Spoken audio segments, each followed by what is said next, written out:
Hi, welcome to Season 2, Episode 5 of Everyday NLP Bites. If this is the first of the podcasts that you have listened to or watched, my name is Florence Madden. I'm an NLP trainer and coach based in Cumbria in the north of England. In this second season of podcasts, I'm looking at the presuppositions of NLP. And these are taken to be the kind of building blocks of NLP and NLP thinking. They are also sometimes referred to as resourceful beliefs or even as attitudes. And when we take these beliefs or attitudes on board, it can really transform how we think about ourselves, how we think about other people, and of course, as a result, our effectiveness in the way in which we relate to and interact with other people. The one that I'm focusing on today is there is no failure, only feedback. Short and sweet, and the logic of it is really quite easy to see. Apart from when maybe we're on the receiving end of criticism of ourselves or something that we've done or our work or whatever. And in that case, it's easy for the logic to fly out of the window and for the emotion to take over. So it's easy to say, but not that easy sometimes to live up to. And the thing is that the word failure and the concept of failure is a very emotive one and something that can stop us from even starting to do something or carrying on when we don't succeed. There's a story that most of us heard in primary school or at school at some point, which is the story of Robert the Bruce and the spider. Robert the Bruce became King of Scotland in 1306, and after a military defeat, he escaped and hid in a cave for a period of about 3 months, dejected and defeated. Whilst he was there, so legend goes, he watched a spider creating a web.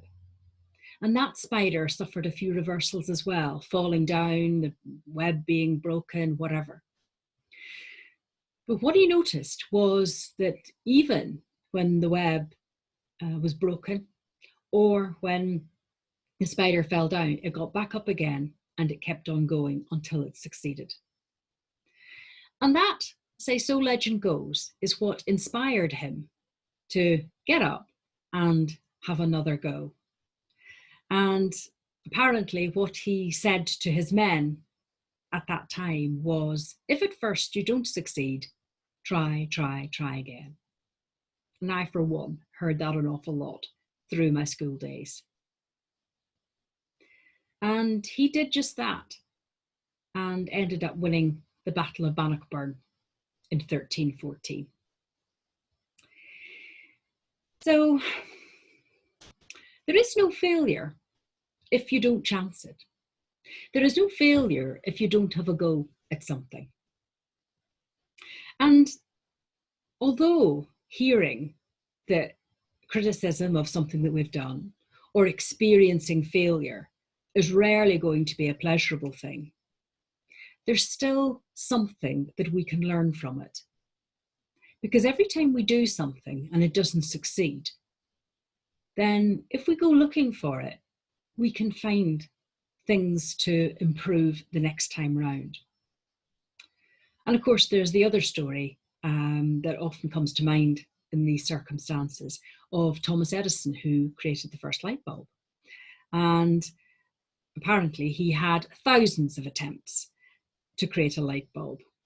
And when he was being interviewed by the press, when he eventually succeeded, he was kind of challenged on this. And his reply was, no, I simply found 10,000 ways not to make a light bulb. So he was able to look at all of the failures that he had as part of the stepping stones to his eventual success. And in NLP, we talk about that being a reframe. And if you reframe anything, you are looking at it from a different angle. And if you look at any situation or object from a different angle, then you see something different in it. And perhaps in this case, something a great deal more useful than simply the pain of having failed at something. My friend Jenny has yet another reframe on this, and she just says, she doesn't say the whole presupposition, she just said, there is only feedback. So her focus is entirely on the fact that this is a learning journey, and we should focus on the learning and not on the emotive pain of something not necessarily working. I'm also intrigued by something that Ford Taylor, the trainer and speaker, said, and that is that all feedback is relevant, even if it's not true. And when I first read this, that really made me think. I thought, yeah, it's not about whether feedback is right or wrong, but the fact that we are prepared to stop, listen to it and consider it, and then decide what we're going to do next. So paying attention to feedback, paying attention to the information that we're getting, and then deciding rather than discounting is the key here. So I'm going to finish this on a quote from Churchill this time, which really also caught my eye. Because he said, success is not final. There's an interesting thought. Failure is not fatal. Well, certainly in most situations anyway. It is the courage to continue that counts. So thank you for watching or listening to this podcast. There will be another one along in a week's time. And my subject then will be the meaning of a communication is the message that is understood.